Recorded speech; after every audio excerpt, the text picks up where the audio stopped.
irmãos. Alô, agora foi. Shalom, irmãos. Eu quero saber, tem representante de TI, tem advogado, tem engenheiro, cadê o pastor e o missionário aqui, hein? Tudo vão ser missionário no campo, hein? Ó, glória a Deus. Irmãos, vamos abrir as nossas Bíblias. Antes de abrir as nossas Bíblias, eu tenho um pedido, um chamado para a igreja.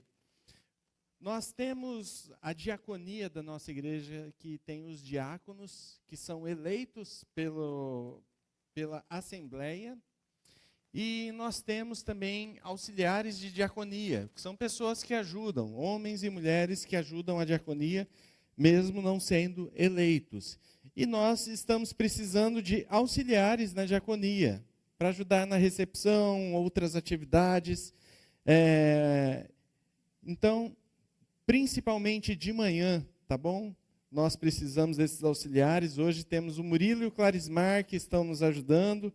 O Weber vai começar a nos ajudar, a esposa da Ariane também. Mas nós precisamos de alguns auxiliares para que a gente possa ter uma escala e não ficar pesado para ninguém. Então, se você quiser participar deste ministério, pode procurar. Aqui pode procurar o Murilo e o Clarismar, né, o pessoal da manhã.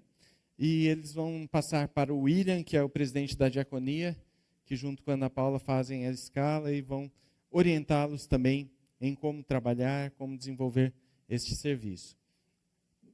Para os professores de escola dominical também estamos precisando. Então, se vocês quiserem aí, ó, fala com a Silmara. E nós temos tido 2 classes de escola dominical para as crianças na escola e também depois do culto. Então, estamos precisando de bastante braço aí. Se você quer trabalhar, né, se está na igreja é porque quer trabalhar. Então, pode se apresentar aí. Se não souber, se não quiser nenhum desses 2 ministérios, pode falar comigo, a gente arranja um lugar aí para trabalhar, tá bom? Que isso não falta. Vamos abrir as nossas Bíblias em Romanos. Hoje à noite nós estaremos aqui com o pastor Carlos Aranha Neto, reverendo jubilado, foi pastor na Igreja Presbiteriana Central de Campinas durante quase 20 anos, depois na Igreja Presbiteriana Unida em São Paulo, também durante quase 20 anos, e jubilou, né? Ele, acho que teve mais algumas igrejas antes, mas essas 2 foram as principais que ele passou por mais tempo, né? E ele estará conosco, ele é presidente da Junta de Missões Nacionais. Então, se você quer conhecer um pouco mais sobre missões, especialmente o que estamos fazendo no Brasil, você pode estar hoje à noite conosco. Vai ser um tempo abençoado com a palavra do reverendo Carlos Aranha Neto. Vamos abrir as nossas Bíblias em Romanos, a carta do apóstolo Paulo aos Romanos. Nós leremos o capítulo 15, versículos 14 a 21. 15, de 14 a 21. Ali está a foto do reverendo Carlos Aranha, que estará conosco.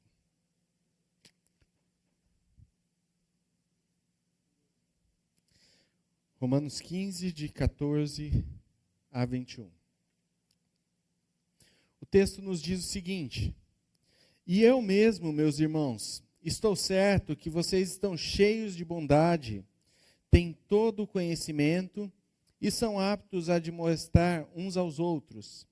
Entretanto, eu lhes escrevi, em parte mais ousadamente, como para fazer com que vocês se lembrem disso outra vez, por causa da graça que me foi dada por Deus, para que eu seja ministro de Cristo Jesus entre os gentios, no sagrado encargo de anunciar o evangelho de Deus, de modo que a oferta deles seja aceitável, uma vez santificada pelo Espírito Santo.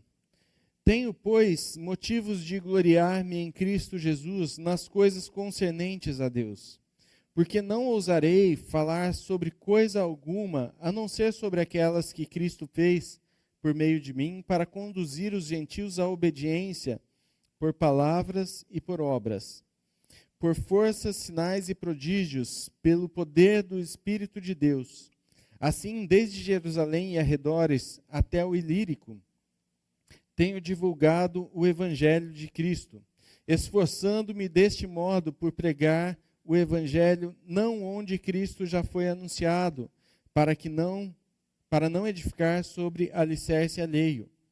Pelo contrário, como está escrito, aqueles que não tiveram notícia dele o verão, e os que nada tinham ouvido a respeito dele o entenderão. Vamos orar ao nosso Deus? Senhor nosso Deus, nós te pedimos, ó Pai, agora que o Senhor fale aos nossos corações, para que possamos compreender a tua santa, boa e perfeita palavra. Que o Senhor me ajude a falar e transmitir com clareza, e que cada coração receba esta palavra através do teu Santo Espírito. Em nome do Senhor Jesus. Amém. Irmãos, quando nós compartilhamos algo, nós queremos que as pessoas participem daquilo conosco. Quando eu compartilho uma informação, não é simplesmente um falar algo, mas é para que aquela pessoa participe comigo. Se é uma dor, eu quero que aquela pessoa chore comigo. Eu vou compartilhar com pessoas que estão mais próximas a mim, porque eu quero que aquela pessoa chore comigo. Se é uma alegria, eu quero que aquela pessoa se alegre comigo. Por isso nós compartilhamos coisas com os nossos amigos, por isso que nós compartilhamos vitórias, por isso que nós compartilhamos derrotas, porque nós queremos que as outras pessoas participem conosco. Assim também é na missão. Quando nós estamos falando a respeito de missão, as pessoas compartilham, especialmente os missionários, compartilham algo com a igreja, esperando da igreja uma resposta também daquilo que foi compartilhado, esperando que a igreja de alguma forma possa participar daquela missão, de alguma forma possa auxiliar naquela missão. E é isso que Paulo está fazendo nesse texto. Ele está compartilhando um pouco a respeito da sua missão, porque ele quer que a igreja de Roma faça parte disso, faça parte dessa missão que ele está cumprindo. O apóstolo Paulo escreve essa carta trazendo muitas informações teológicas, é um compêndio teológico dos mais profundos, se não o mais profundo dos escritos do apóstolo Paulo, junto com a carta aos Efésios. E ele traz muita informação densa, mas ele também quer compartilhar com essa igreja a missão que ele está fazendo. Paulo inicialmente começa falando a respeito do relacionamento entre judeus e gentios, falando que agora o evangelho chegou também para os gentios. E havia muita rixa entre judeus e gentios. Os judeus não queriam aceitar muito que os gentios fizessem parte da nova aliança que havia. Por quê? Porque antigamente o povo escolhido era o povo de Israel. Então os judeus queriam que somente eles participassem dessa aliança. Mas essa aliança nunca foi somente para o povo de Israel. Sempre foi para todo o povo da terra. Por isso que os salmos trazem: celebrai com júbilo todas as terras, não somente Israel. E os judeus, eles queriam guardar isso só para si. Agora que o evangelho começa a expandir, chegar a outras nações, Paulo vai começar a tratar isso com os judeus, especialmente, mas com os gentios, porque eles chegando num povo que não gostava muito deles, eles também queriam uma certa exclusividade. Então, os capítulos 1 a 3 são para falar que os gentios e judeus são um único povo de Deus. Por isso que chega em Romanos 3, 23, ele fala: todos pecaram e todos carecem da glória de Deus. Não somente os gentios pecaram e carecem da glória de Deus, mas os judeus, eles não vivem somente pela lei, eles vivem pela glória de Deus, pela graça de Deus. Se não for a graça de Deus, tanto judeus quanto gentios estão perdidos. O texto ele não quer simplesmente abranger que todos são pecadores, embora isso seja uma verdade, mas ele quer falar especialmente que judeus e gentios são pecadores e carecem da glória de Deus. Paulo chega aos capítulos 9 e 11 falando sobre um tema de eleição, falando que entre judeus há eleitos e não eleitos, e entre gentios há eleitos e não eleitos, que que essa é uma única igreja. E Paulo não tinha até então ido a Roma, né, desde a sua conversão. Talvez antes da sua conversão ele tivesse ido a Roma, mas até agora Paulo não tinha ido a Roma. Então ele escreve essa carta para a igreja de Roma, para falar com eles, falar que eles também são parte deste povo e que ele queria o apoio deles para que ele pudesse viajar para a Espanha, né? O versículo 24 nós não lemos, mas ele diz: penso em fazê-lo quando em viagem para a Espanha, pois ele está falando de visitar Roma, né? Penso em visitar Roma quando fizer a minha viagem para a Espanha, pois espero que de passagem eu possa vê-los e que vocês me encaminhem ou me enviem para lá, assim como a igreja de Antioquia havia enviado Paulo para tantas missões. E agora ele quer que a igreja de Roma envie Paulo para lá, depois de primeiro desfrutar da companhia daqueles irmãos da igreja de Roma. E agora Paulo vai compartilhar a sua missão em 3 aspectos. Primeiro, compartilhando qual é o seu chamado. Depois ele vai compartilhar os seus planos ali no versículos 22 até 29, e por fim, nos versículos 30 até o 33, ele compartilha seus desafios pedindo oração da igreja. E o que ele espera de resposta em cada uma dessas situações é, primeiro, que a igreja ame o povo a quem ele está indo. Segundo, que a igreja o envie, o ajude financeiramente. E terceiro, é que a igreja ore junto a ele. Mas nós vamos falar hoje só sobre o primeiro, que é compartilhar o chamado para que a igreja também ame aquele povo. Paulo, em primeiro lugar, compartilha o seu chamado dizendo qual povo a ser alcançado. Olhem os versículos 15 e 16. Entretanto, eu lhes escrevi em parte mais ousadamente, como para fazer com que vocês se lembrem disso outra vez, por causa da graça que me foi dada por Deus, para que eu seja ministro de Cristo Jesus entre os gentios, no sagrado encargo de anunciar o evangelho de Deus, de modo que a oferta deles seja aceitável, uma vez que for santificada pelo Espírito Santo. Paulo mostra que há um povo que não foi alcançado ainda, e que grande parte deste povo está entre os gentios. E ele precisa levar o evangelho para que muitos desses gentios conheçam a graça de Deus. Irmãos, há um campo enorme de pessoas que nunca foram alcançadas por Jesus. Existe uma janela chamada janela 1040 que corresponde ao norte da África, pega ali o pessoal da Ásia, de pessoas que jamais ouviram falar o nome de Jesus. E essa janela 1040 é um pedacinho ali do mapa mundial. Pessoas que nunca ouviram sequer uma palavra do Evangelho. Mas existem pessoas também ao lado da sua casa, trabalhando com você, comigo, muitas vezes, que nunca ouviram falar do Evangelho. Que é um campo enorme para que nós proclamemos o Evangelho. Nós temos um povo que não conhece a Jesus, para quem nós devemos anunciar a palavra de Deus. Começa aqui, mas se estende também a cada canto deste mundo. Um teólogo holandês chamado Abraham Kuyper diz: não há 1 centímetro quadrado em todo o domínio de nossa existência sobre o qual Cristo, que é soberano sobre todos, não possa gritar: é meu. Todos os cantos do mundo tem pessoas que não conhecem a Jesus, que precisam ouvir falar de Jesus.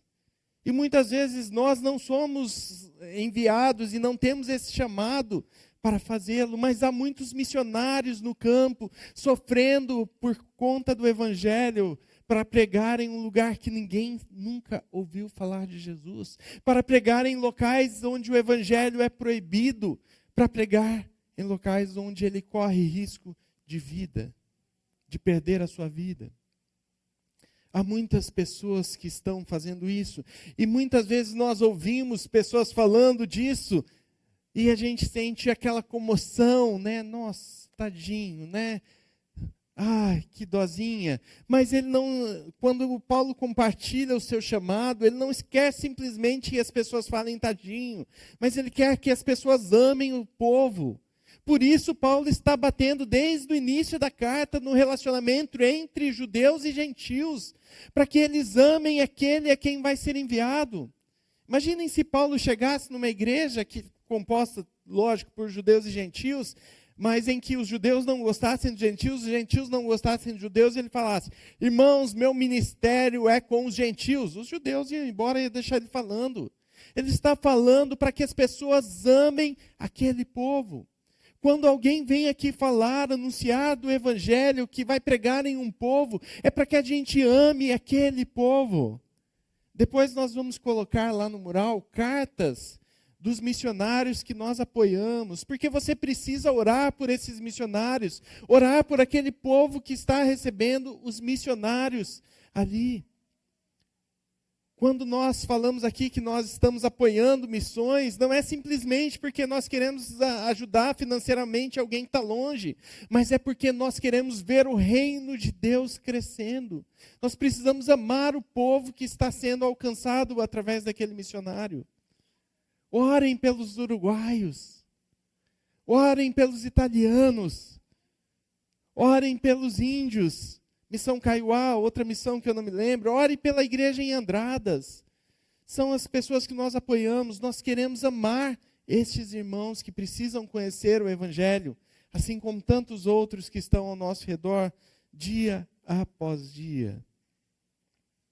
Mas Paulo continua compartilhando não só o seu chamado, mas a essência da sua missão. Ele fala que ele quer ser um ministro do evangelho, mas no versículo 17... ele diz: tenho, pois, motivo de gloriar-me em Cristo Jesus nas coisas concernentes a Deus. Quando Paulo fala a respeito do seu chamado para trabalhar com os gentios, ele não escolheu um povo aleatoriamente, mas ele está falando de uma obra que é a obra de Deus. Ele compartilha uma missão que antes Deus compartilhou com o seu coração, porque a missão que nós fazemos dia após dia de pregar o evangelho é uma obra, antes de mais nada, do nosso Deus. É uma obra que é realizada pelo nosso Deus através do seu povo, enviando o seu povo para a pregação, a proclamação do evangelho. É isso que Jesus faz: ide por todo mundo e pregai o evangelho, mas recebereis poder sobre vós a descer o Espírito Santo para vocês serem testemunhas. Pregar o evangelho é nossa missão, mas é uma missão que, antes de mais nada, é a missão de Deus. Não são as coisas ligadas simplesmente à igreja de Roma que Paulo está falando.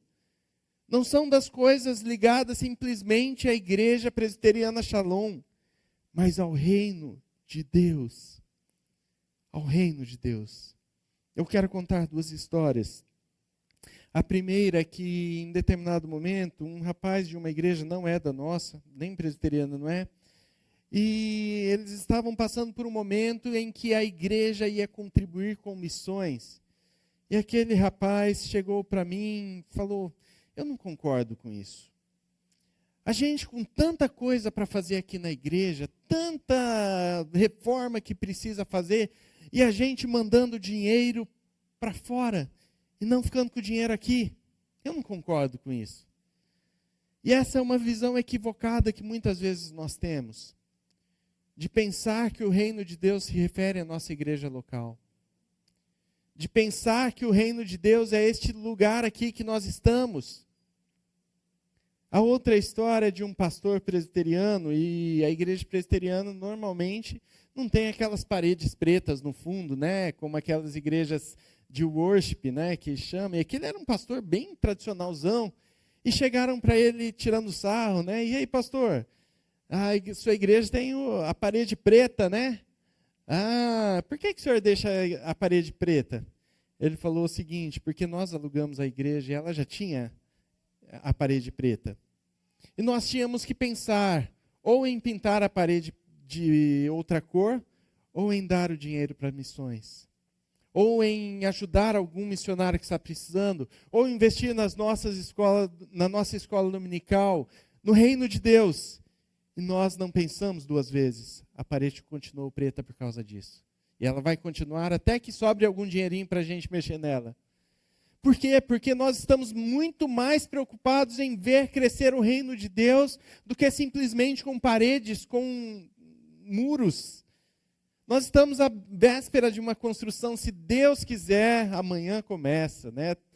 Deus está preparando aí tudo, né? Mas o povo diz que amanhã vai começar a obra aqui na igreja. Se Deus permitir, amanhã começa. Mas, irmãos, se em algum momento a gente chegar, a gente tem um valor acumulado para fazer isso, mas se em algum momento a gente chegar e não tiver dinheiro para colocar piso, e a gente precisar decidir entre o piso e o missionário, é do missionário o dinheiro, a gente não vai desviar para um fim menos nobre. É importante ter piso bonito na igreja? Mas se a gente precisar investir no sustento, a gente não vai deixar de investir no sustento dos nossos missionários, porque nós queremos ver o reino de Deus crescer. Hoje, Deus tem nos abençoado. Nós temos contribuído entre 8% e 10% da nossa renda com missões. Para a glória de Deus. Tem sido bênção, temos sido ousados, porque se a gente fizer as contas, não dá. Mas para a glória de Deus nós temos contribuído. Mas você também pode fazer parte disso. O nosso sonho é que esse dinheiro não saia dos dízimos, mas que sejam ofertas que nós enviemos para os missionários. E os nossos dízimos sejam para cuidar da manutenção do templo, essas coisas. É o nosso sonho. Mas cada um de nós precisa contribuir com as ofertas.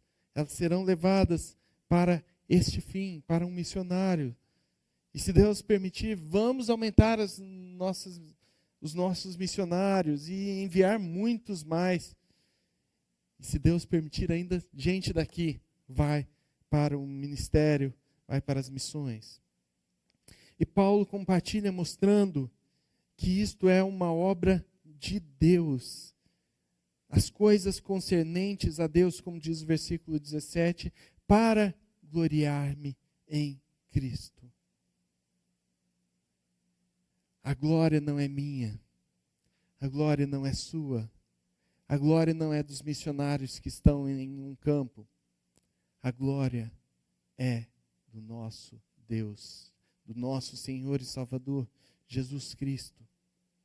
Afinal, essas pessoas estão sendo salvas não por causa do meu e do seu sangue, mas por causa do sangue de Cristo que foi derramado na cruz. E assim como nos alcançou este sangue, Ele pode alcançar outras pessoas também. É em Cristo que há salvação.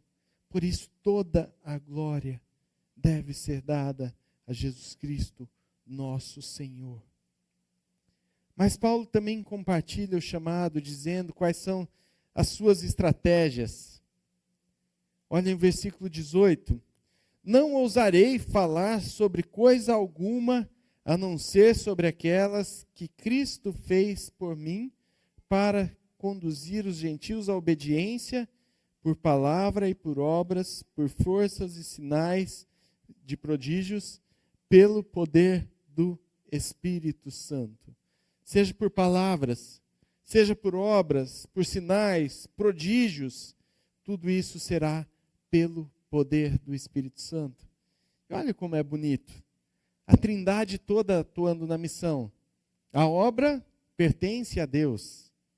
A glória a Cristo. E o poder vem do Espírito Santo. Nós somos apenas instrumentos da missão que Deus está realizando.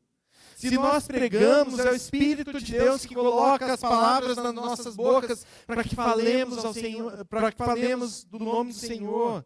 se nós fazemos algum tipo de obra, é o Espírito do Senhor que nos dispõe a fazer essas obras. Se fizermos sinais e prodígios, eu creio que é possível isso acontecer. Logicamente que Deus faz quando Ele quer e quando Ele entende ser necessário. Se nós fizermos sinais e prodígios, é pelo poder do Espírito Santo, a glória de Cristo, não é para nós. Se há alguma conversão, se há pessoas se entregando ao Senhor, toda a glória deve ser dada ao nosso Senhor Jesus Cristo. Mas a pregação é feita por palavras, como ele diz, por obras e também sinais e prodígios. Se a gente não pregar o Evangelho, se a gente não falar, ninguém virá ao Senhor. Se a gente não testificar aquilo que nós pregamos com as nossas obras, também dificilmente virão ao Senhor. Pode vir porque a palavra foi anunciada. E se nós tivermos o privilégio ainda de fazer sinais e prodígios em nome do nosso Deus e rendendo toda a glória a Ele também, quantas pessoas podem ser salvas através do poder do nosso Deus? Mas ele continua dizendo que como ele também fará isso. E olha o versículo 20.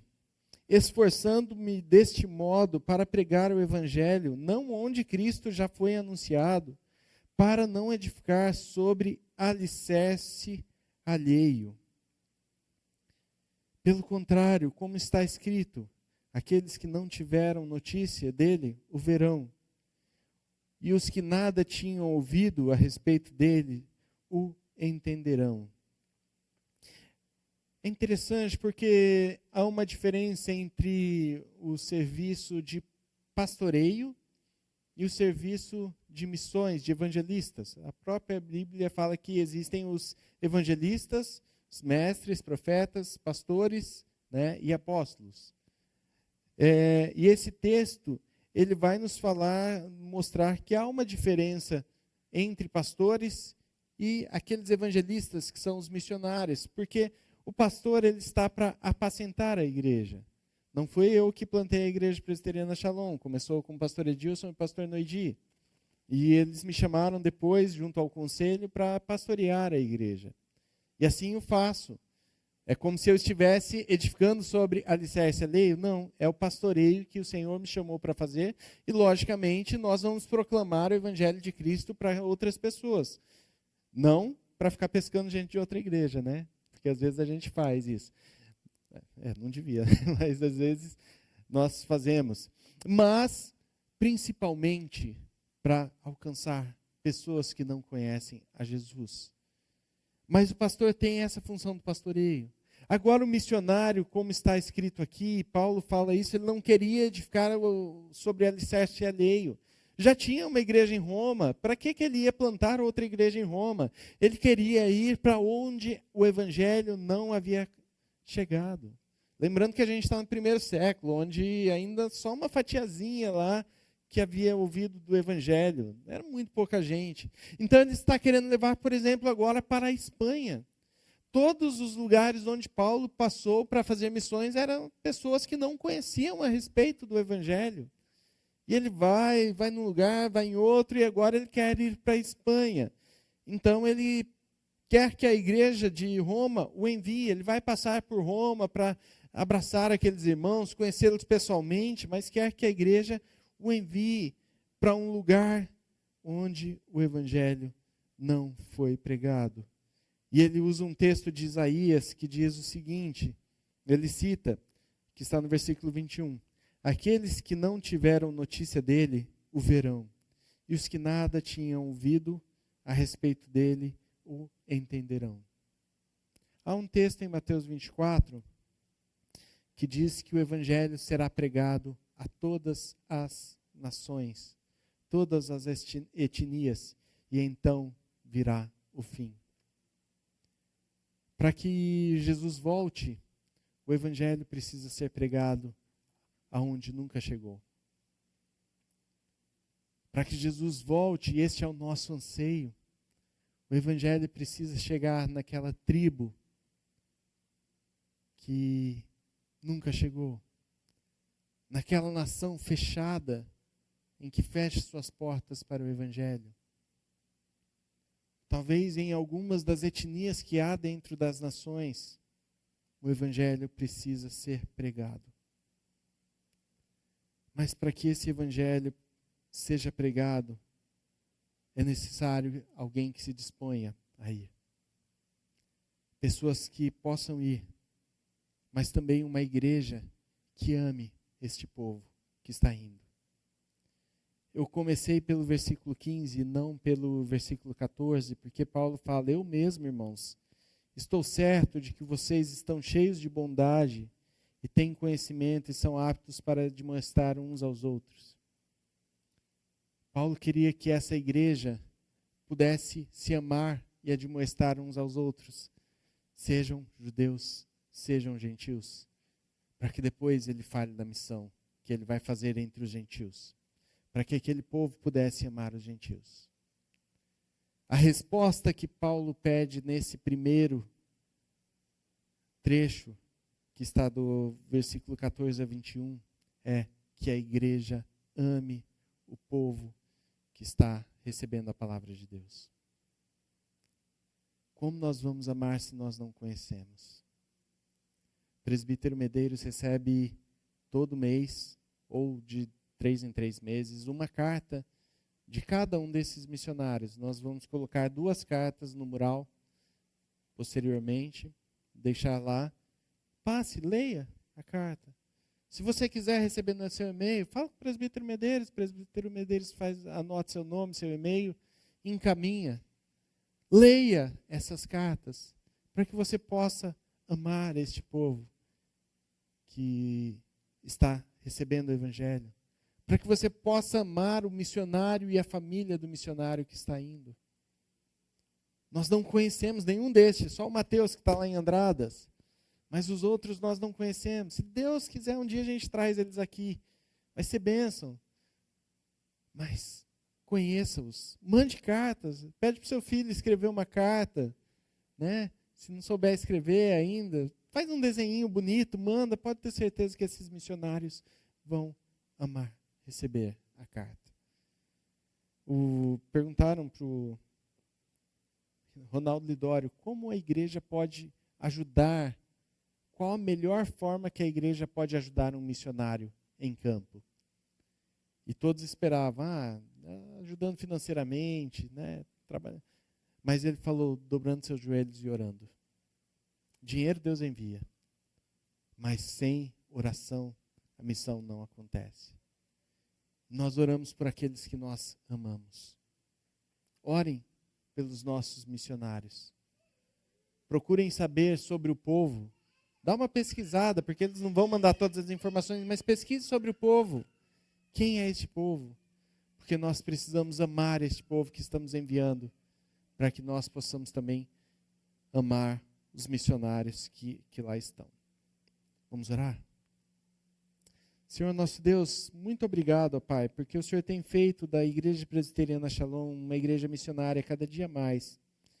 Muito obrigado, porque desde o início, quando ela foi fundada, já se tinha destinado uma parte do valor para missões, e isso agora continua em atividade. Nós te pedimos, ó Pai, que a nossa igreja seja cada vez mais missionária, que ela proclame cada vez mais a Tua palavra aqui, entre a nossa cidade, mas que também nós possamos fazer parte daquilo que está acontecendo em outras nações, em outros estados, a partir da contribuição, da oração, amando aqueles que estão longe, ó Pai. Amando o povo a quem estamos enviando os missionários. Nos ajude a amar, coloque esse desejo no nosso coração, para que nós possamos entender cada vez mais que não se trata de uma igreja local, mas se trata de um reino muito maior, que é o reino do nosso Senhor e Salvador Jesus Cristo.